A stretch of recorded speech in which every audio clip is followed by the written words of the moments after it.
What's up, everybody? My name's Big Cam and welcome back to another Comically Boston weekly nerdy news where we talk everything that happened in the last week in nerddom. Not too crazy a week. We got some posters to talk about, a little bit of images released from some movies. We have a couple of trailer reactions that came out last week that we're going to be talking just briefly about in today's show. Some cast news for Spider-Man Brand New Day, and a trailer got released for a PlayStation 5 video game that was highly anticipated by me, and that would be the Wolverine video game. So if you're looking to talk more Wolverine and look at the trailer that came out for that and more images from that game, that will be towards the end of today's video. But let's jump right on into the weekly nerdy news. And over the last week, Mr. Jimmy Kimmel had been thrown off of the air indefinitely, and then a couple days later returned. And it was a stressful weekend for that poor man, but then I think he had came back last Tuesday, and then I was like, all right, I don't want to jump the gun and talk about it like Monday and be like, okay, he'll be back tomorrow. But then, you know, I didn't know how the week was going to go and didn't know if he was going to stay on air or not. Now it seems like Trump's trying to sue him for some bullshit. Why is my president suing late night talk show hosts because he doesn't like that they said mean things about him? That's happened to every president ever. That there's been a nighttime talk show host. They have always criticized the president. That's pretty much their job, is to criticize the president.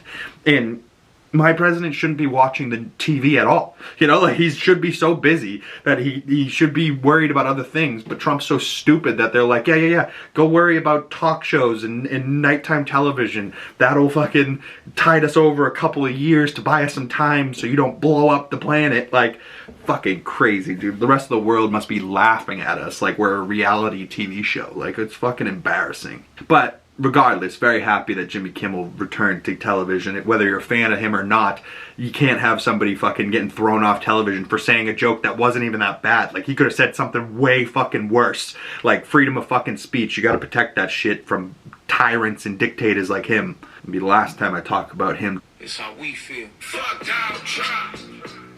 Fuck down, try. Yeah, nigga, fuck down, try.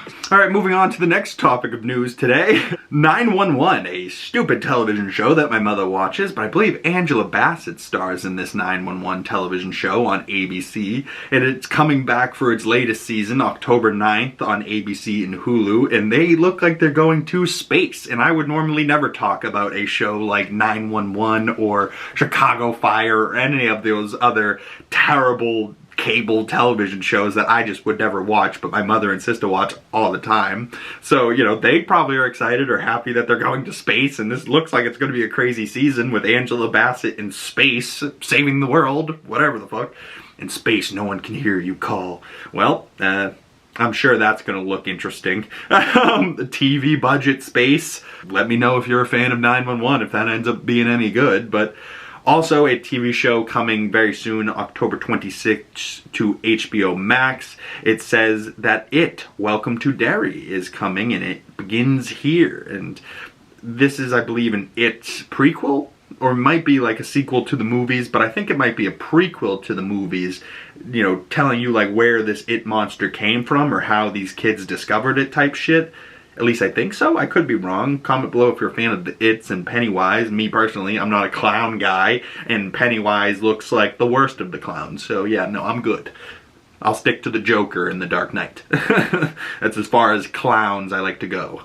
Another trailer that came out last week that I didn't get a chance to do a trailer reaction to, but it looks very, very good. And this movie's coming to theaters March 6th from director Maggie Gyllenhaal, Jake Gyllenhaal's sister, I believe, starring Jessie Buckley, I believe, as the bride, and Christian Bale as the Frankenstein himself, or Frankenstein's monster, maybe.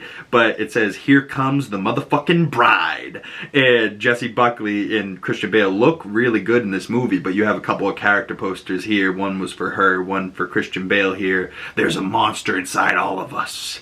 Right? So his says, "There's a monster inside all of us," and hers says, "Here comes the motherfucking bride." You know, like, so, I don't know. There's another Frankenstein movie coming out this year with Guillermo del Toro and Oscar Isaac and Jacob Elordi and Mia Goth, and that looks good as well, but this looks different, but also good, you know, so I think Guillermo del Toro's comes out in a couple weeks, maybe even in like November. I think that comes out this year, but it looks like March of next year we can look forward to yet another Frankenstein the Bride movie. Another movie that I just saw for the first time a poster for, called A House of Dynamite, and I haven't heard anything of this other than this poster, and I was like, oh, directed by KATHRYN Bigelow, written by Noah Oppenheim, starring Idris Elba and Rebecca Ferguson? I was like, dude, this looks like it's probably gonna be good. It's got a nice name. Like, I haven't seen a trailer or anything for it. I have no idea what it's about, but I know KATHRYN Bigelow is a well-known director that people really love. Idris Elba I love, Rebecca Ferguson I love, so I'm probably going to be checking this out, but I can't wait to see a trailer for it. But either way, this is going to be in select theaters October 10th and on Netflix streaming October 24th, coming soon. A rated R film as well, so don't know what that's going to be about. That maybe looks like a military guy there as well, so who knows? That could be all types of crazy shit. One of my most anticipated movies for the rest of the year is Wicked for Good. I really liked the first one, and I really loved Cynthia Erivo as Elphaba Throp, and she fucking kills it as the Wicked Witch. Like, oh, so good. And like, maybe Ariana Grande would win me back over as Galinda as well. She's just too pink and colorful, where the other bitch is like so talented and like really winning me over in all types of facets. Like I really wasn't into the first movie. I like The Wizard of Oz. I'm not like a huge person on it, but as soon as I saw her with the green skin and what she was doing with this character, I was like, yeah, I'm really into it. And I also like just how the Wicked story is like based on The Wizard of Oz, but it's kind of its own thing entirely. And then Wicked for Good, I think, is going to tie in the Yellow Brick Road, the Lion, Tin Man, and the Scarecrow with Dorothy and her little dog, you know what I mean? So I don't know if it's going to play out the same way that like The Wizard of Oz does, where Elphaba's going to be, you know, hunting down Dorothy and I'll get you, my pretty. You know, like, I don't think it's like going to be like that, like Margaret whatever Hamilton or whatever her name was, the original Wicked Witch. But I really like, you know, the musical aspects of this one are very well done, and the actual filmmaking of these two movies looked unbelievable. Like, the set design looked crazy, the costume design, the colors in this movie, beautiful, and I can't wait to see the second one. That's coming to theaters November 21st, and we had a couple of character posters here for Elphaba and Galinda, but they also released like a little teaser trailer where they gave us our first look at the Lion, the Tin Man, and the Scarecrow, and you can see the old version of them, and you know, those are very campy, very of its time, but I think that was what, 1930s costumes, very different, no CGI. And then the newest version of these characters, the Lion, looks fully CGI. The Tin Man maybe looks like he's done practically, and same with the Scarecrow, but they only showed us just a tease of the Scarecrow from the back, and it looks like maybe his hair is going to be like hay, which is a nice touch. I always loved, from the first movie, I always loved the Tin Man the most, but his look creeped me out. And the Scarecrow's look also creeped me out, but he's like loose, no-limbed body, like his whole body was made out of hay. Like, the actor did a really good job. But the voice and like just the characterization of the Cowardly Lion from the first movie was always my favorite. Like, I'm not scared, you're scared. You know, like, he's like, I gotta wipe my tears with my tail. You know, like, I was very much so a fan of Courage the Cowardly Lion, or whatever the fuck, the Cowardly Lion that needed courage. But very, very interesting that there is going to be now these Lion, Tin Man, and Scarecrow into the newest Wicked for Good movie all these years later, 2025, you know what I mean? Like, that's almost, what, it gotta be almost 100 years since the original film came out. Like, that's crazy. Now, a film that many of folks have been talking about, and I did not think it was going to be as well reviewed as it has been, and Leonardo DiCaprio is one of the greatest actors of all time, and his last, you know, movies, or like, you know, his top 10 movies on Rotten Tomatoes goes starting at number 10 with 86%, Once Upon a Time in Hollywood with Quentin Tarantino, phenomenal movie, but, you know, maybe not for some people. The Aviator, 86%. Django Unchained, also with Quentin Tarantino, one of Leonardo DiCaprio's craziest roles he's ever played.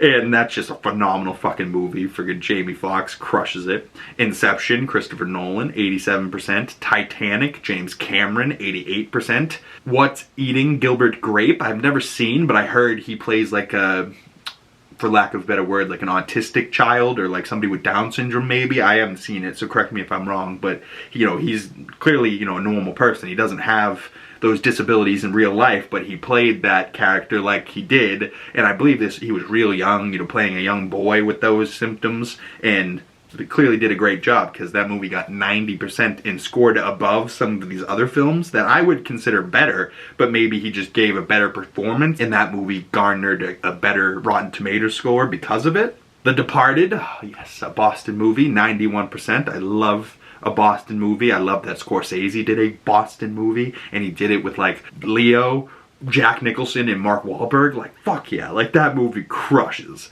Killers of the Flower Moon, Scorsese's latest work with Leonardo DiCaprio, a 93% Rotten Tomatoes score, and good movie, like a half hour too long, you know, it's like, or maybe an hour too long, it's like 3.5 hours, it should maybe be like 2, but it's alright. Catch Me If You Can, I don't think I've seen this movie since I was like a kid, but I think he plays like a pilot, and I think Tom Hanks is like hunting him down for like, you know, fraud or whatever.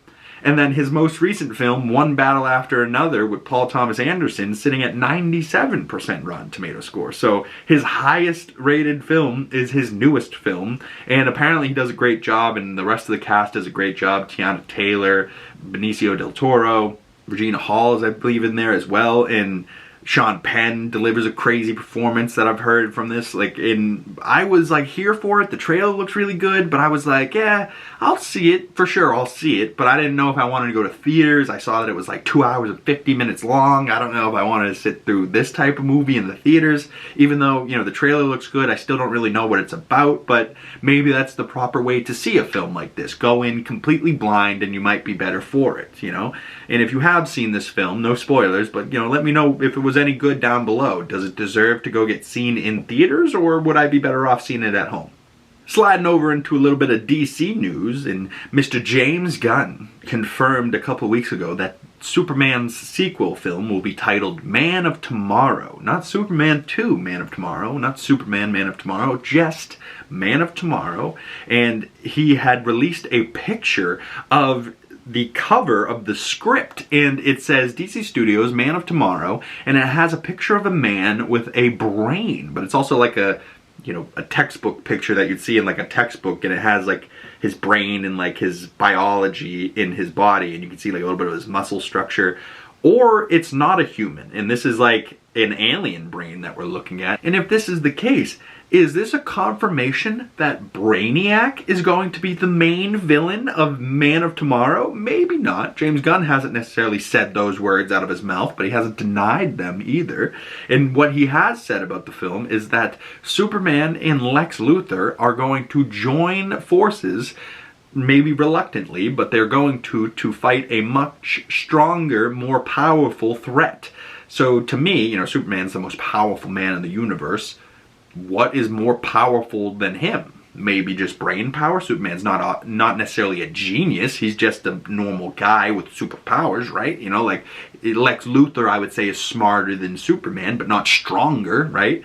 So if he needs to team up with somebody to fight against a more powerful threat, I'm thinking, you know, he's going to have to go against somebody with a big brain, and he's going to go, who do I know with a big brain? Shit. And then he's going to have to go get Lex Luthor, and then Lex Luthor's going to have to, you know, probably go, no, I'm not working with you, fuck you, I want to kill you, you're an it. And then all of a sudden he looks up at the sky and sees Brainiac, and he's like, you know what, you can wait, let's go kill that thing. Like, so that's my predictions, of very early predictions that we know virtually nothing about. But this script has been written by James Gunn, and it says Superman, created by Jerry Siegel and Joe Shuster. And as of 9/22/25, this was the second draft of this movie. So, you know, he's already gone through not one, but 2 drafts of the script, and he's probably going to do multiple others, but also, like, you know, now he's getting to the point where, like, he's moving forward on this very, very quickly, and, like, they're about to start production on Man of Tomorrow sooner rather than later. because they already have a release date for this coming in 2027, I believe, or 2027, 2 years after this film, the original Superman that started the DCU, and we still have 2 weeks remaining of Peacemaker as well, so we can stay tuned for that, because that's going to be very fun. And then they also released a gag reel online that I thought was really, really funny, but just the beginning of it in Alan Tudyk. Maybe one day you'll give me a name. Four's a name? So is Gary. I just made the movie. And Court Sweat instantly breaks into tears, but just like you could tell, he looks off into the distance to see where James Gunn's sitting, and he's just like, that just made the movie. There's no way we're cutting that, you know? And like, thank God they got a take of him not laughing, and they still kept that line delivery of like, Four's a name. So is Gary. You know, like, oh, I love Alan Tudyk so much. But there's that was a very short clip. There's a full 3-minute clip of that gag reel online, and if I had more time today, I would have shown it. But, you know, go check it out. Superman gag reel out there somewhere if you need a laugh. Moving on into some Marvel adjacent news, some owned by Disney news at least, before we get into the Marvel stuff. The trailer for The Mandalorian and Grogu, the next Star Wars film, came out last week, and I did a trailer reaction to it, and so that's up on the channel now if you want to go check that out. But the official premise for The Mandalorian and Grogu had came out, and it says, the evil empire has fallen.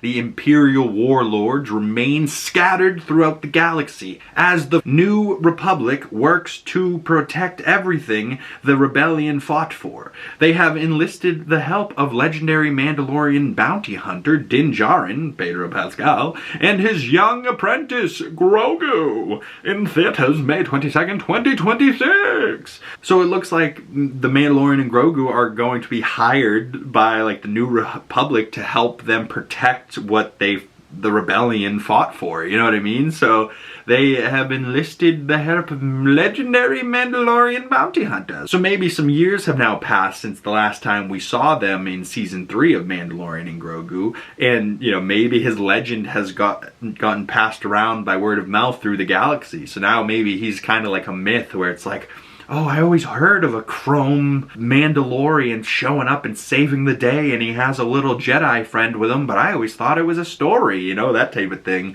I don't know. I am fascinated to see more of this movie. Some people were hating online, saying it looks like a TV show, and it's like, you guys are so dumb if you think that the Mandalorian TV show looks like a TV show. No, that looks like a fucking Star Wars movie. It just so happens to be a TV show. You guys are so dumb! Your brains don't work anymore. You can't compute. You just take information in and then go blah, blah, blah, blah, blah, blah, and it just falls out of your mouth, stupid shit. Like, think for a second. Think before you say some shit, please.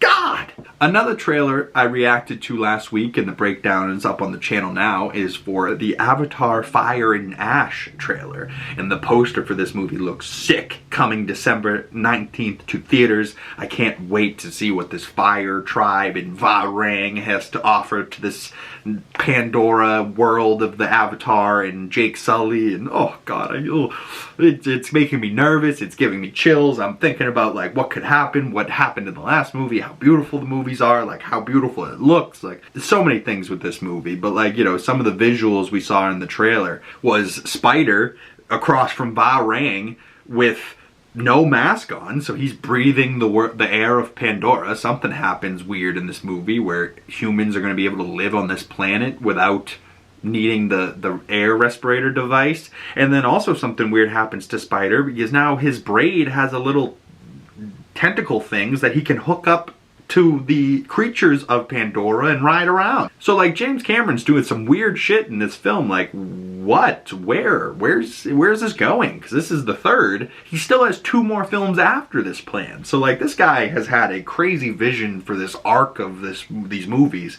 And the first 2 blew my mind. And now this third one, just the trailer, has already blown my mind. And I can't wait to see this in December. But my boy Jake Sully is going to be back with Taruk Makto, the freaking legendary beast flying around the skies, the baddest cat in the skies, and he's bringing it back. Oh, I can't wait to see that movie and feast my eyes on it. But speaking of another movie I can't wait to feast my eyes on, that would be Spider-Man Brand New Day. And they just got a new casting news of Marvin Jones III has been cast as Tombstone in Spider-Man Brand New Day. And that would be him reprising his role, I believe, from the Spider-Verse. And probably not the same character, but I believe in the Across the Spider-Verse, or Into the Spider-Verse movies, he played Tombstone in that as well, or voiced Tombstone in that. But this man of Marvin Jones III, I believe he plays like a very racist, but maybe not, because I think he's like a black man, but he's albino.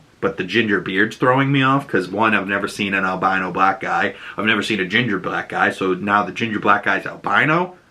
I don't know what the deal is with this guy, but from the clips I've seen of him in the shows that he's in, where he's talking mad shit, everybody's been clipping him on and putting him online like, oh, if this is what this motherfucker says to Miles or Spider-Man or whoever the fuck, like, oh, this is gonna be a really good Tombstone. And, just the look of him reminds me of like the PlayStation 5 Spider-Man video game Tombstone. But, maybe he will look more like the animated Across the Spider-Verse Tombstone, and they'll give him like a flat top. But maybe not. I think they're probably just going to shave his beard, maybe paint him a little bit more white, maybe a little bit more gray, and give him like that weird Tombstone skin look, like from the Spider-Man video game. That's my guess, at least. And he'll probably be more like a mob boss like he is in that game, running like a biker crew. But just to close out today's show, Insomniac Games has released their trailer for their new Marvel video game, Wolverine. And, they are the same company that made the Spider-Man games. And those games, you really feel like Spider-Man swinging around the city, beating up bad guys. You feel weightless, you feel quick, you feel like, you feel like Spider-Man. And if they wanted to make that same game and make it just for Wolverine, it wouldn't work necessarily, because Wolverine isn't light on his feet. He's small, he's quick, he's ferocious, he's aggressive, he's bloody. Like this guy is a beast. And just from the opening shots of the trailer, we see him covered in blood, we see him gritting his teeth, we see him wearing like a fur coat, his grizzly beard and face. And then by the time they end the trailer, we get a full shot of, the Wolverine claws shining in the light, the yellow Wolverine cowl, he's got the white eyes. Like they went above and beyond with this character design for Wolverine. He's got furry shoulders, like, yeah, this guy looks the part and he feels like Wolverine, and I just can't wait to see more of it, honestly. But, he's ripping apart like these reavers where they're like part human, but they're also part metal. So that would maybe be why, it takes a couple claws to rip through them a bit, because you're ripping through flesh and metal. But that's also why there's blood still, and it's not just ripping apart robots. And like the game looks beautiful. Like some of the bars he's walking into, the princess, bar, and it's got like madripoor and it's beautiful lighting, but like the world feels very lived in and thick and like gruesome, and like the ground's a little wet, there's dirt, there's broken bottles, there's people around. We saw a couple of villains that would be in this game, or potential other foes or characters we might bump into, like Mystique, Omega Red, Omega Red, and I don't know too much about Omega Red. I'd heard a little bit of his comic book background recently, and I was like, oh shit, that guy sounds like a beast of a villain for Wolverine. But whenever we see him, or whenever I've seen him, it's always like quick, so I'm hoping there's a big storyline with Omega Red and Wolverine in this game, or at least a huge boss fight. That would be fun. But this game's going to be bloody and gruesome, because there's shots of Wolverine covered in blood and stabbing his claws through a guy's face and blood going everywhere. So they're leaning into the MA, I hope, of this character and not pussying out. And then at the very, very end of the trailer, we also see shots of a sentinel creature coming out of like a building or something. So this is going to be a big old fight and a big old story for Wolverine, and he's got to save the day. But the Wolverine game details that we know so far are the story covers Logan as we hunt for secrets of a dark past, and he doesn't really know all of his past, so he's like, going to be discovering stuff about himself along this journey as well. The game is going to be fast, fluid, and ferocious in combat with a new blood system. It's going to be releasing in fall of 2026.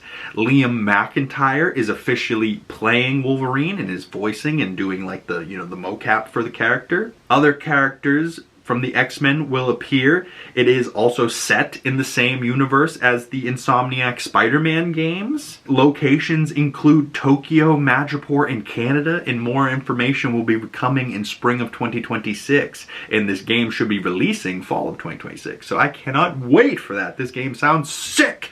But, more importantly, I have the trailer itself to look at.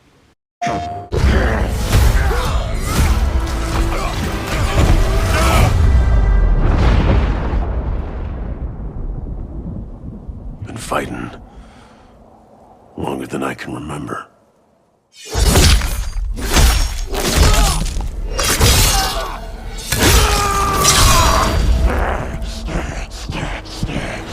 Ooh, it opens with him going, "I've been fighting longer than I can remember." As he rips a guy apart and he's covered in blood and he's growling and seething with anger and he's and blood is like in between the grooves in his teeth, like, oh, covered in blood. Not in his super suit, so these are like his street clothes, he's covered in blood. I'd like to say I'm not a violent man. The trouble just has a way of finding me. But I'd be lying. I'd like to say I'm not a violent man, and that trouble has a way of finding me, but I'd be lying. Ooh, he already sounds like Wolverine too. Doesn't matter where I go.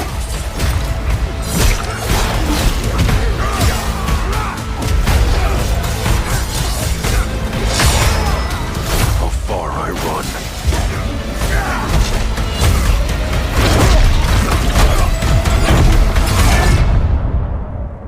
Death's always waiting.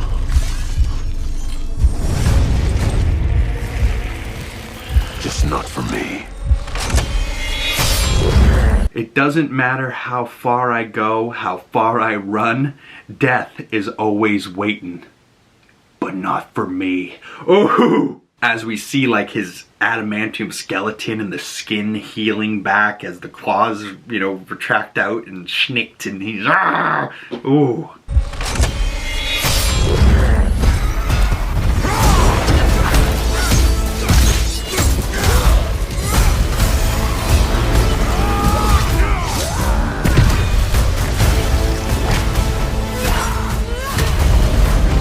I ain't no hero.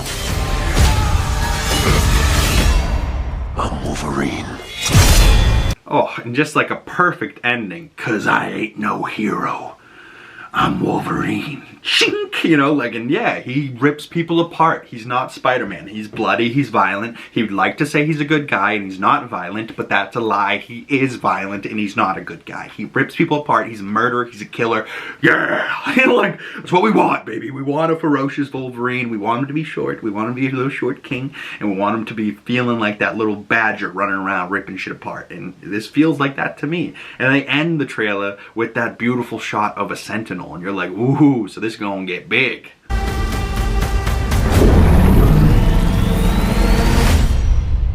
Yeah, fall 2026 can't come soon enough for me. But the Wolverine suit in the trailer, like the actual yellow and blue suit, I was like, I don't know if I like it. And it actually looks a little bit more yellow and black in the gameplay trailers, but the actual image I seen here at night in an alleyway, and it's like, you know, a shot from the game, and he's got both claws out and he's fighting this guy, and you know, he's got the cowl on, and like the suit has, you know, it's nighttime so it looks black, but you can see in the lighting on like his glove, it is slightly blue. It's just like a darker navy blue, but you know, he's got slight shoulder pads, he's got furry arms. He's a fucking beast, and he's got his traditional, you know, comic book accurate suits, just like we want. And then I think you're gonna have a bunch of different outfits, because just in that trailer alone, we saw him with no hat, you know, like a fur jacket. We saw him with like a plaid shirt and a cowboy hat. We saw him with the Wolverine outfit on, you know, like riding motorcycles, climbing shit, you know, like this is gonna be a wild game. I can't wait to see a further gameplay trailer from it, but comment below your thoughts. Are you excited for a PlayStation 5 Wolverine video game? I know I am. I'm very excited to learn more and see more from Spider-Man Brand New Day. Avatar Fire and Ash, Mandalorian and Grogu film, and, you know, tons of other stuff we talked about today. And is Brainiac confirmed for the Man of Tomorrow film by James Gunn's picture there? Is that a confirmation of Brainiac, or is that a speculation of Brainiac? Or does he know what he's doing and he's trying to maybe get us off the scent, and he's like putting that out there so people like think it's one thing but then it's not? I don't think that's James Gunn's style. I think he's putting out that little Easter egg out there for people like me and crazy people that are going to go, oh my god, it means Brainiac. And then inevitably in months from now, when it does get confirmed, we will also freak out all over again. It's not like we'll go, oh, we knew that already, because it's not a full confirmation. But once it does get confirmed, we'll be freaking out all over again. Like, Superman hasn't gone up against Brainiac in a live action film, I don't think, ever. So, and he's one of Superman's biggest foes, so we need to see that ASAP. But that's it for me, y'all. Thank you guys so much for coming on by, and if you made it this far into the video, please consider supporting the channel. The best way to do that is liking this video, commenting down in the comment section below, subscribing if you're new, and make sure you hit that bell so you don't miss future Comically Boston weekly nerdy news podcasts every Monday, and you get the notifications when those come out. If you want to talk more about what we chatted today about with the weekly nerdy news, please follow my other social medias down in the description below, and you can send me messages over there or chat, do whatever. Comment below, we can chat all you would like about whatever you heard of today, or if there's anything I missed over the last week that I didn't talk about that you guys want to chat about, by all means, I'd love to talk to y'all. Most of my commenters, or all of my commenters really, are all really cool, nice people, so I love chatting with y'all, and thank you guys so much for supporting the channel. I'm trying to get to 1,000 subscribers by the end of 2025. We have a couple months left. I don't know if I will, but I'm certainly trying.